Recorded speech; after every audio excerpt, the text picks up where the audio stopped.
বাংলায় যত পরিবার রয়েছে, যত বাড়ি রয়েছে, প্রত্যেকটা বাড়িতে আগামী 5 বছরের মধ্যে কেন্দ্র সরকার টাকা দিক আর না দিক, আগামী 5 বছরের মধ্যে আমাদের রাজ্য সরকার নিজেদের কোষাগার থেকে অর্থ টাকা খরচা করে বরাদ্দ করে প্রত্যেকটা পরিবারে নলবাহিত পানীয় জলের সুব্যবস্থা আগামী 5 বছরের মধ্যে করবে। আমাদের দ্বিতীয় প্রতিজ্ঞা, আমাদের তৃতীয় প্রতিজ্ঞা, আগামী দিন প্রত্যেকটা ব্লকে টাউনে দুয়ারে স্বাস্থ্য ক্যাম্প তৈরি করবে রাজ্য সরকার। আপনাকে আর হাসপাতালে যেতে হবে না, দুয়ারে যেমন সরকারের ক্যাম্প হয়েছিল, ব্লকে আর টাউনে দুয়ারে স্বাস্থ্য ক্যাম্প হবে। যেভাবে আমি সেবাশ্রয় করেছি, নন্দীগ্রামের সেবাশ্রয় শুনেছেন তো, ডায়মন্ড হারবারের সেবাশ্রয় শুনেছেন তো, একই আদলে ক্যাম্প তৈরি হবে যেখানে স্বাস্থ্য পরিষেবা আপনাদের কাছে পৌঁছে যাবে পাড়ায় পাড়ায়, আপনাদের আর হাসপাতালে যেতে হবে না। আমাদের চতুর্থ প্রতিজ্ঞা, যত বয়োজ্যেষ্ঠ প্রবীণ নাগরিক রয়েছে যারা বার্ধক্য ভাতার জন্য অ্যাপ্লাই করেছিলেন, কেন্দ্র সরকার টাকা না দিক আর না দিক, রাজ্য সরকার আবার ক্ষমতায় আসার পর 6 মাসের মধ্যে সবার বার্ধক্য ভাতার ব্যবস্থা আমাদের মামাটি মানুষের সরকার করবে। 4টে বললাম, 5 নম্বরটাও বলবো। 4টে কি? প্রথম হচ্ছে লক্ষ্মীর ভান্ডার, আজীবন লক্ষ্মীর ভান্ডার।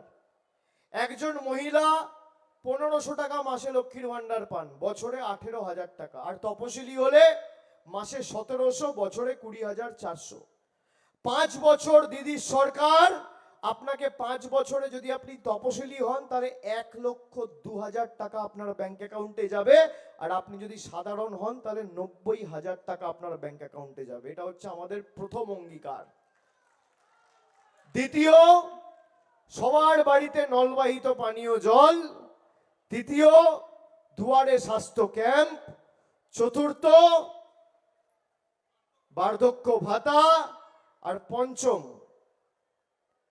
যত গরিব মানুষ আবাসের জন্য আবেদন নিবেদন করেছেন প্রকৃত প্রাপকরা সবাই আগামী 6 মাসের মধ্যে বাড়ি পাবেন, কেন্দ্র সরকার টাকা দিক আর না দিক।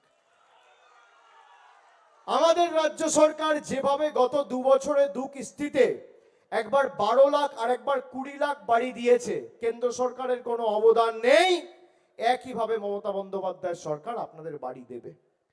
এবার আপনারা শুনুন, পাঁশকুড়া পূর্ব বিধানসভা কেন্দ্রের, আমি জেলার কথা বলছি না, এই বিধানসভার অন্তর্গত 80,472 জন মায়েদের, দিদিদের, বৌদিদের আমাদের সরকার প্রতি মাসে লক্ষ্মীর ভান্ডার দিচ্ছে। খালি পাঁশকুড়া পূর্ব থেকে 80,472 জন মহিলা। 2,57,164 জন স্বাস্থ্যসাথী প্রকল্পে উপকার পেয়েছেন। খাদ্য সাথী প্রকল্পে প্রায় 3 লক্ষ লোক বিনামূল্যে প্রতি মাসে রেশন পাচ্ছেন। রূপশ্রী প্রকল্পে 4,000 বোনেরা উপকৃত হয়েছে। কৃষক বন্ধু প্রকল্পে 10,000 টাকার আর্থিক সাহায্য সহায়তা 58,133 জন কৃষক বন্ধুর উপকার বা আর্থিক সাহায্য পেয়েছে। এবার আসি যুব সাথী।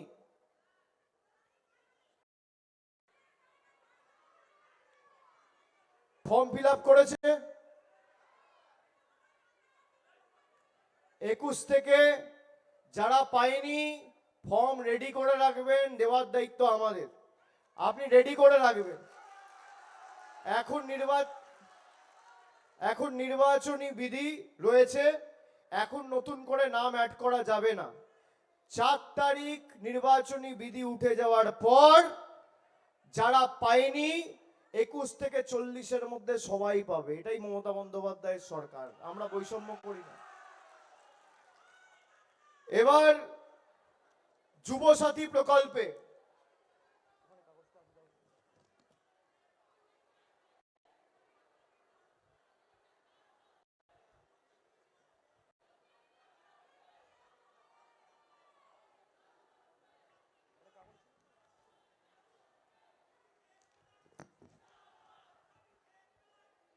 প্রায় 22,000 মতো, আমার কাছে এখন সংখ্যাটা নেই, কিন্তু খালি পাঁশকুড়া পূর্ব থেকে 22,400-র উপর যুবক যারা যুবসাথীতে ফর্ম ফিল আপ করেছিল, মাসে 1500 টাকা করে ইতিমধ্যেই তাদের অ্যাকাউন্টে ঢুকে গেছে।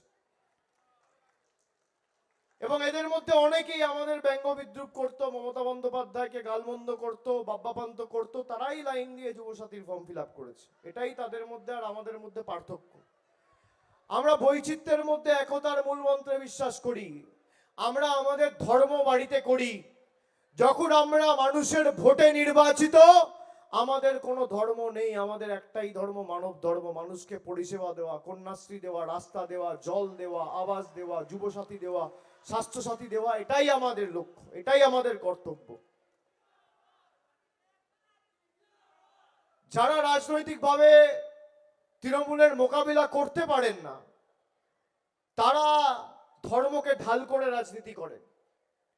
আজকে বিজেপির নেতারা বিহার থেকে নিদান দিচ্ছে বাংলায় মাছ বিক্রি হবে না, মাংস বিক্রি হবে। বিজেপির নেতারা বিহারের উপমুখ্যমন্ত্রী বলছে এখানে মাছ বিক্রি হবে না। আপনারা কারা মাছ মাংস ডিম খান একটু হাত তুলুন তো। কি পাঁশকুড়াবাসী মাছ মাংস খান না? খান না? ভারতবর্ষের প্রধানমন্ত্রী আমরা মাছ খেলে আমাদের ব্যঙ্গ বিদ্রুপ করলে মুঘল বলছে।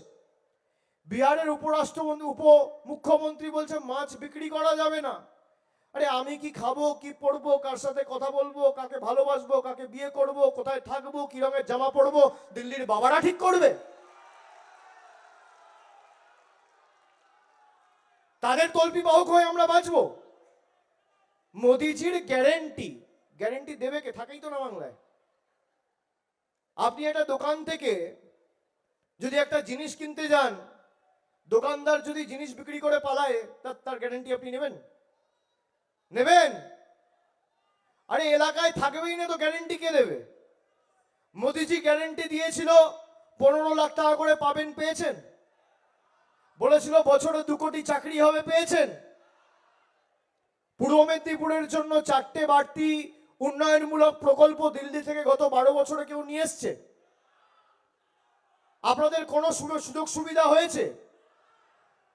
এখানে বিস্তীর্ণ এলাকা জুড়ে কোন যুবক যুবতী আমাকে দেখাতে পারবেন যার হাতে মোদী সরকার কর্মসংস্থানের নিয়োগপত্র তুলে দিয়েছে? যা কথা বলে সব মিথ্যে। সকাল থেকে রাত অবধি খালি মিথ্যে মিথ্যে মিথ্যে। আমি আপনাদের অনুরোধ করব যে লাইনে দাঁড়িয়ে আমাদের যেভাবে কষ্ট দিয়েছে, আগামী দিন লাইনে দাঁড়িয়েই জবাবটা দিতে হবে। অসুবিধা হলেও, গরম পড়লেও, কষ্ট হলেও 23 তারিখ ভোটটা লাইনে দাঁড়িয়েই দিতে হবে। 23 তারিখ ভোট লাইনে দাঁড়িয়ে দেওয়া মানে জমিদারদের লাইন দেখানো যে বাংলার মানুষ মাথা নত করে না। এবং আমার আপনার সবার প্রার্থী, জোড়া ফুলের প্রার্থী, মমতা বন্দ্যোপাধ্যায়ের আশীর্বাদ ধন্য স্নেহধন্য প্রার্থী, পাঁশকুড়া পূর্ব বিধানসভা কেন্দ্র থেকে আপনাদের সকলের আশীর্বাদ নিয়ে প্রতিদ্বন্দ্বিতা করছেন অসীম মাঝিকে আগামী দিন জোড়া ফুল চিহ্নে, ঘাসের উপর জোড়া ফুল চিহ্নে ভোট দিয়ে বিপুল ভোটে জয়যুক্ত করবেন। আর আমি যেই প্রতিশ্রুতিগুলো দিয়ে গেলাম, প্রত্যেকটা প্রতিশ্রুতি আমি পূরণ করব, কথা দিয়ে যাচ্ছি। দায়িত্ব আমার। যে ভালোবাসার ঋণে আপনারা আবদ্ধ করেছেন, এলাকার সার্বিক উন্নয়নের দায়িত্ব আমার নিজের কাঁধে। আমি এই দায়ভার তুলে নিয়ে যাচ্ছি আজকে এই সভাস্থল থেকে, এবং উন্নয়নের মাধ্যমে পরিশোধ করব।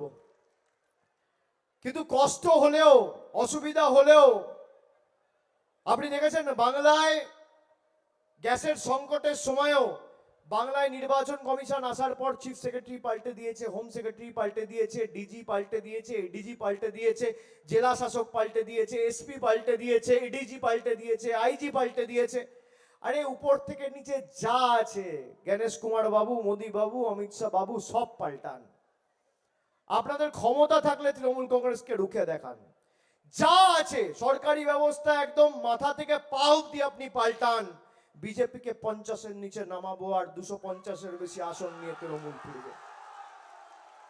আপনার কত ক্ষমতা আছে আপনি প্রয়োগ করুন। ভোট তো মানুষ দেবে, ভোট তো ইডি দেবে না, ভোট তো সিবিআই দেবে না, ভোট তো গণেশ কুমার দেবে না, কেন্দ্রীয় বাহিনী দেবে না, নির্বাচন কমিশন দেবে না। বিজেপির কাছে সব আছে কিন্তু কিছু নেই। তার কারণ বিজেপির কাছে এজেন্সি আছে, টাকা আছে, অর্থ আছে, ইলেকশন কমিশন আছে, সংবাদ মাধ্যম আছে, কিন্তু মানুষ নেই। আর তৃণমূলের কাছে কিছু নেই, তাও সব আছে। তার কারণ তৃণমূলের কাছে ইডি নাই, সিবিআই নেই, ইলেকশন কমিশন নেই, মিডিয়া নেই, বিচার ব্যবস্থা নেই। কিন্তু আপনাদের মতো হাজার হাজার মায়েরা আছে, বোনেরা আছে, 10 কোটি মানুষের আশীর্বাদ আছে। সবার উপরে মানুষ সত্য, তার উপরে নয়। মানুষ যা চাইবে তাই হবে। মানুষ চেয়েছে বলে কেউ সাংসদ হয়েছেন, কেউ প্রধানমন্ত্রী হয়েছেন। যাদের ভোটে অভিজিৎ গাঙ্গুলি সাংসদ হলো, অভিজিৎ গাঙ্গুলি বৈধ, নরেন্দ্র মোদী বৈধ, আর যারা ভোট দিল তারা অবৈধ। আপনি দেখুন মোদীবাবুর বাণী, যারা ভোট দিয়ে দেশের প্রধানমন্ত্রী নির্বাচিত করলো তারা অবৈধ, আর প্রধানমন্ত্রী বৈধ। তারা যদি এসআইআর এ লাইনে দাঁড়ায়, আপনি কেন লাইনে দাঁড়াবেন না? তাদের নাম যদি আন্ডার অ্যাডজুডিকেশনে থাকে, তাহলে আপনার পদও আন্ডার অ্যাডজুডিকেশন থাকা উচিত। আপনি যাদের ভোট নিয়ে নির্বাচিত হয়েছেন, যখন ইচ্ছা মানুষকে লাইনে দাঁড় করিয়ে দিচ্ছে। আচ্ছা, বুকে হাত রেখে বলুন তো, কালো টাকা ধ্বংস হয়েছে? আমরা চেয়েছিলাম কালো টাকা ধ্বংস হোক। গরিব মানুষ লাইন দিয়ে ব্যাংকের বাইরে দাঁড়িয়েছে 3 মাস 4 মাস, 4000 টাকা করে পাল্টাবে বলে। গরিব মানুষ চোখে জল ফেলেছে, 200 জনের উপর মারা গেছে। এই এসআইআর এ প্রায় 200 জন আত্মঘাতী হয়েছে। পূর্ব মেদিনীপুর থেকে 6 জন মারা গেছে। কেউ সুইসাইড করেছে, কেউ বিষ খেয়েছে, কেউ ফাঁস লাগিয়ে মারা গেছে। এর দায় কার? মানুষের চোখের জল বৃথা যায় না। পাপের ঘোড়া পূর্ণ, এবার বিজেপি শূন্য। এদের শূন্য করতে হবে। আপনারা দেখুন, এখানে যেখানে বিজেপি জিতেছিল 2021 সালে, একাধিক বিধানসভায় বিজেপি জিতেছে। বিজেপি ময়নায় জিতেছে, কাঁথিতে জিতেছে। আচ্ছা, আপনি বলুন তো, যেখানে জিতেছে কেন্দ্র সরকারের কোনো বাড়তি কাজ নিয়ে আসতে পেরেছে? যারা আপনাদের ভোটে নির্বাচিত হয়েছে তারা দিল্লির তল্পিবাহকতা করে বলেছে বাংলার মানুষের টাকা বন্ধ করে দাও। এই হচ্ছে বিজেপির আসল চেহারা। এদেরকে কোনো বুথে জায়গা দেবেন না। পদ্ম ফুলে দিলে ছাপ, ঘরে ঢুকবে কেউটে সাপ। আপনার খাবে, আপনার পড়বে, আর ফনা তুলে ছোবল তুলে আপনাকেই কামড়াতে যাবে। বাংলার মানুষের ভোট নিয়ে বাংলার মানুষের টাকা আটকে রেখেছে এই বিজেপি। এই বিজেপিকে 1 ছটাক জমি ছাড়া যাবে না। আগামী 23 তারিখ কষ্ট হলেও তৃণমূলকে জেতানোর লক্ষ্যে নয়, যারা আমাদের ব্যঙ্গ বিদ্রুপ করে বাংলাদেশি বলেছিল তাদের শিক্ষা দিতে আগামী দিন লাইনে দাঁড়াতে হবে। আমাদের বাঙালি ভাইরা বাংলায় কথা বলেছে বলে, বাংলাদেশি বলে বিজেপি শাসিত রাজ্যে পাঠিয়ে দেওয়া হয়েছে। কটা বিজেপির নেতা ফোন করেছে উড়িষ্যার মুখ্যমন্ত্রীকে, রাজস্থানের মুখ্যমন্ত্রীকে, গুজরাটের মুখ্যমন্ত্রীকে, মহারাষ্ট্রের মুখ্যমন্ত্রীকে? কটা করেছে? বিজেপির নেতারা আপনাদের কাছে যাবে, বলবে আমরা যদি ক্ষমতায় আসি লক্ষ্মীর ভান্ডার বাড়াবো। এখন অনেকে বলছে 3000 টাকা করে লক্ষ্মীর ভান্ডার দেব। শুনেছেন? 3000 টাকা করে বিজেপি ক্ষমতা এলে নাকি লক্ষ্মীর ভান্ডার দেবে। আচ্ছা মায়েরা, উড়িষ্যায় ক্ষমতায় কে? মহারাষ্ট্রে ক্ষমতায় কে? দিল্লিতে ক্ষমতায় কে? ত্রিপুরায় ক্ষমতায় কে? কে? আসামে ক্ষমতায় কে? মধ্যপ্রদেশে ক্ষমতায় কে? উত্তরপ্রদেশে ক্ষমতায় কে? নেই নেই করে 15টা রাজ্য। একটা রাজ্যে 3000 বলেছে তো। মমতা বন্দ্যোপাধ্যায় বাংলায় যত মহিলা রয়েছে, একটা পরিবারে 5 জন মহিলা থাকলে 5 জন, 10 জন থাকলে 10 জন, 3 জন থাকলে 3 জন, কোনো প্রশ্ন ছাড়া সরাসরি তাদের ব্যাংক অ্যাকাউন্টে লক্ষ্মীর ভান্ডার দিচ্ছে। বিজেপির যদি মুরত থাকে, এই 15টা রাজ্যের মধ্যে একটা রাজ্যে 1500 টাকা লক্ষ্মীর ভান্ডার দিয়ে দেখাক, আমি রাজনীতি করবো না, আবার চ্যালেঞ্জ দিয়ে যাচ্ছি। 1 মাসের মধ্যে করে দেখাক। আপনি করে দেখান, কেউ তো বারণ করছে না। ভাই, আসামে তো মুখ্যমন্ত্রী তৃণমূলের না, ত্রিপুরায় তো তৃণমূলের না, গুজরাটে তো তৃণমূল নেই, মহারাষ্ট্রে তো তৃণমূল নেই, তা সেখানের মুখ্যমন্ত্রীরা করতে পারছে না কেন? তার কারণ করার জন্য আবেগ, ভালোবাসা, মানসিকতা চাই। তোমাদের মানসিকতাই নেই। তোমরা মানুষ থেকে নিচ্ছ 400 টাকার গ্যাস 1000 টাকা, ওই যে 600 টাকা চলে যাচ্ছে আপনার পকেট থেকে, ওটাই লক্ষ্মীর ভান্ডার করে দিদি আপনাকে ফিরিয়ে দিচ্ছে। একদিকে মোদি নিচ্ছে আর একদিকে দিদি দিচ্ছে। এই হচ্ছে পার্থক্য। এই হচ্ছে পার্থক্য। গদ্দারদের জামানত বাজেয়াপ্ত মানুষ করবে, কিন্তু গদ্দারদের যা পরিণতি হওয়ার 21-এও হয়েছে, 23-এও হয়েছে, 24-এও হয়েছে, 26 ব্যতিক্রম হবে না। কিন্তু এবার বুথ ধরে ধরে, অঞ্চল ধরে ধরে, যার যেখানে যা লাগবে পরবর্তীকালে আমি আসব, নিজে আপনাদের সাথে কথা বলে যাব, বা আমাদের সরাসরি চিঠি লিখে জানাবেন।